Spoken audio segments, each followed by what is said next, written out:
दोस्तों, अरुण की आंखें बिल्कुल सही होती हैं, लेकिन वो अपनी आंखों में लेंस लगाकर सबके सामने ऐसे दिखाता है जैसे वो अंधा हो। वो ऐसा इसीलिए करता है क्योंकि उसका मानना है कि इससे वो अपना पूरा ध्यान पियानो बजाने में दे पाता है। एक दिन वो अपने क्लाइंट के घर पियानो बजाने के लिए आया होता है। पियानो बजाते बजाते उसकी नजर एक लाश पर पड़ जाती है। ये देखकर वो अंदर से बहुत डर जाता है, लेकिन अपने चेहरे पर बिल्कुल भी रिएक्ट नहीं करता। अब वो लड़की से वॉशरूम जाने को कहता है। लड़की भी बहुत चालाक थी। वो जानबूझकर अरुण को लाश के पास से होकर भेजती है ताकि उसे यकीन हो सके कि अरुण सच में अंधा है या नहीं। वॉशरूम के अंदर पहुंचने पर अरुण देखता है कि वह वहां अकेला नहीं है, बल्कि खूनी भी बंदूक के साथ अंदर छिपा बैठा है। लेकिन खूनी को देखने के बाद भी अरुण जरा सा भी रिएक्ट नहीं करता। असल में होता ये है कि इस आदमी की आज मैरिज एनिवर्सरी थी, इसीलिए वो अपनी पत्नी को इधर उधर ढूंढने लगा था। लेकिन तभी उसने देखा कि उसकी पत्नी तो किसी और के साथ ही एनिवर्सरी एंजॉय कर रही है और बस इसी बीच हाथापाई में उसकी मौत हो गई थी। अब अरुण वहाँ से निकलकर पुलिस स्टेशन पहुंच जाता है और पुलिस वाले से कहता है कि मैं एक मर्डर केस लिखवाना चाहता हूँ। पर तभी वहाँ लड़की का बॉयफ्रेंड आ जाता है जो कि एक पुलिस वाला है और वह वहाँ का सीनियर ऑफिसर है। अब अरुण सोच में पड़ जाता है कि कातिल ही पुलिस वाला है। यह देखकर उसकी हालत टाइट हो जाती है।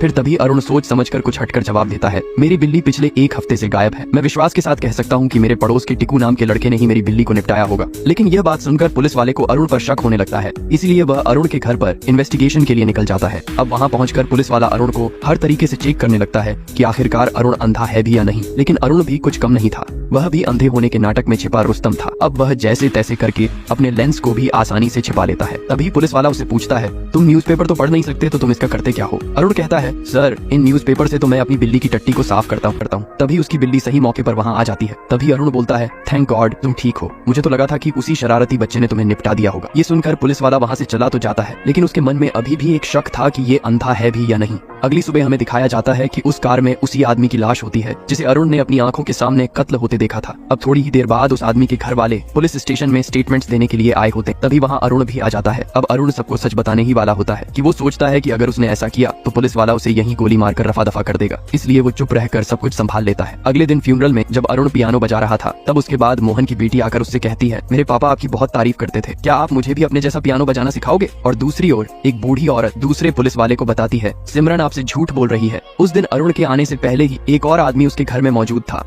अब अगले दिन लिफ्ट खुलते ही अरुण देखता है कि लड़की अब उस बूढ़ी औरत को भी बहुत ऊंची बिल्डिंग से नीचे फेंक देती है, क्योंकि उस बूढ़ी औरत ने फ्यूनरल वाले दिन पुलिस वाले को यह कहा था कि सिमरन झूठ बोल रही है। इसीलिए सिमरन पूरी तैयारी के साथ उस बूढ़ी औरत को सर दर्द का बहाना करके बाहर बुला लेती है, जिससे वो बड़ी ही आसानी से उसको बिल्डिंग से नीचे फेंक देती है। इतने में ही अरुण लिफ्ट से ऊपर ये दूसरा कारनामा देखकर उसके हाथ से स्टिक नीचे गिर जाती है। अब सिमरन अरुण को देख लेती है, लेकिन अरुण भी अपने अंधे होने का नाटक जारी रखता है। अब सिमरन को भी अरुण पर शक होने लगा था। थोड़ी ही देर बाद बाहर भीड़ लगना चालू हो जाता है। पुलिस वाला सब कुछ समझ चुका था कि कारनामा सिमरन ने ही किया है, इसीलिए वो इस केस को सुसाइड केस घोषित कर फाइल बंद कर देता है। अब अरुण एक के बाद दो मर्डर देखने के बाद काफी घबरा जाता है और अपनी टेंशन को मिटाने के लिए जल्दी से चाय बनाने लगता है। और तभी अचानक से पड़ोस का छोटा बच्चा